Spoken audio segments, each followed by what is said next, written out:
Got a new intro. Hello everybody, I'd like to welcome you back to a quick little 2 video project I did for you here. I made a seahorse, and I'm going to show you how I made this in time lapse.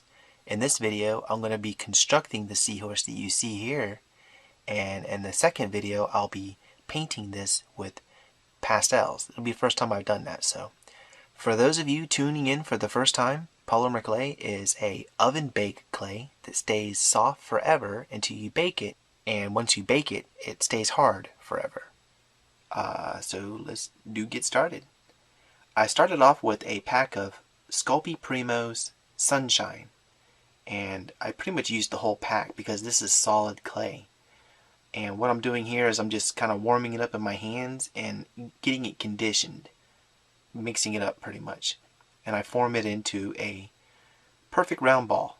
Well, maybe not perfect, but it's round. And I'm going to take the ball and sort of pinch it and create a top and bottom, but I want to leave the middle part of it alone. I want to leave it thick. So I'm just going to pinch on both sides like so, and then I want to pull and draw those sides out without messing with the middle too much. So after doing this, you see me drawing it out like a snake. I wind up with a shape sort of like this. It looks like a snake that maybe just got done eating something. Fat on one end and with a little point, and then the skinny body. And what I'll do later on, I'll roll this up like this, and this is how you get the tail of the seahorse. See, I just roll it up like that, and I can position everything how I want. But I'm not ready to do that right now, so I'm going to unroll it and start working on the body. To do that, I'm just going to place my finger on the back of it and pinch the belly area. This sort of widens it out.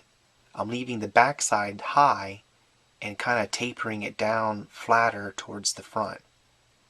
Now I just rolled out a tiny snake, and I'm kind of just flattening it a little bit with this polymer roller, just to take the roundness out of it. And then I'm pinching all down one side of this. I'm leaving one side alone, leaving it high, and pinching the other one, down flat. This creates like a triangle shape. So then I just take that piece that I just made and I position it on here like so, and I'm putting the thin area up and the thick area facing down. I cut me a little piece off, and then I decided to make a little guide. This is to kind of give me an idea of how much belly, how much back, how this thing will look. And then I put all these pieces on there with the small end facing up and the big end facing down, all the same way.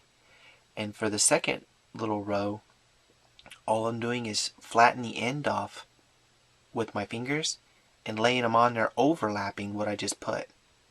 Kind of following the area where the guide was. Notice I didn't follow it exactly though, because I was just, you fill this out as you go. These next few scenes turned out absolutely amazing. Something just connected with this, my settings or whatever. But what I'm doing is I'm smooshing the clay, the thin area, up against the seahorse while leaving the thick area alone.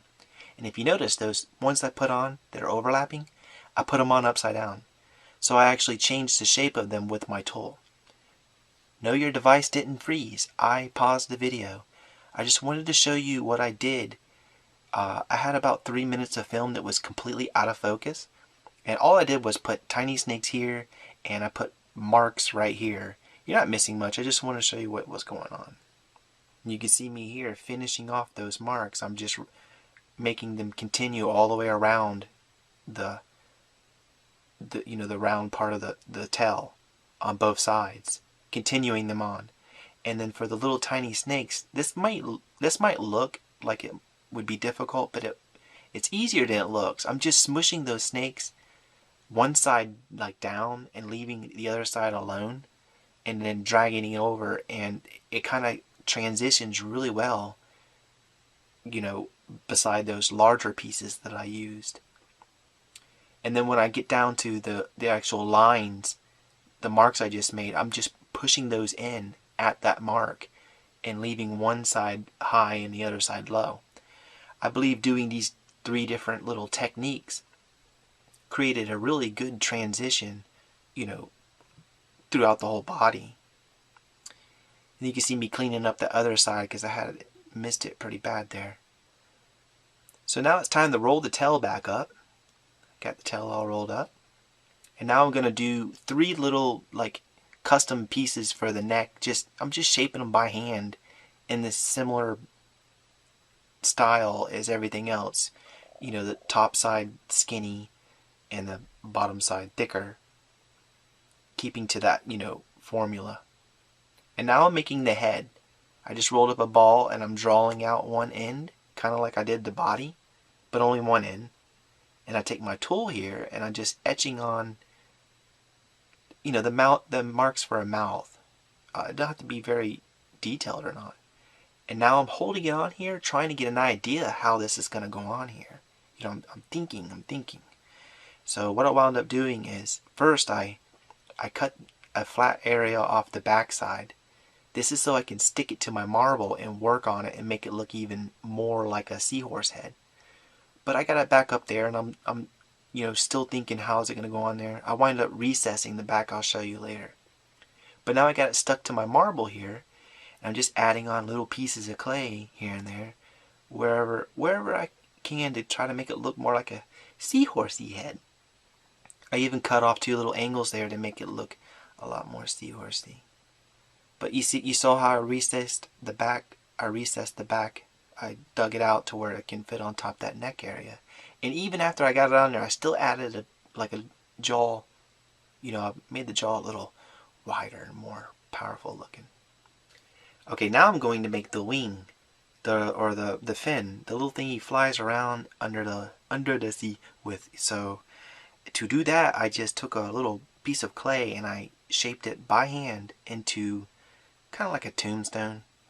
It's rather thick for strength, and I etched on some lines on both sides, and where they connect at the end I kind of pushed down with the sharp part of the tool and kind of made it look like fingers.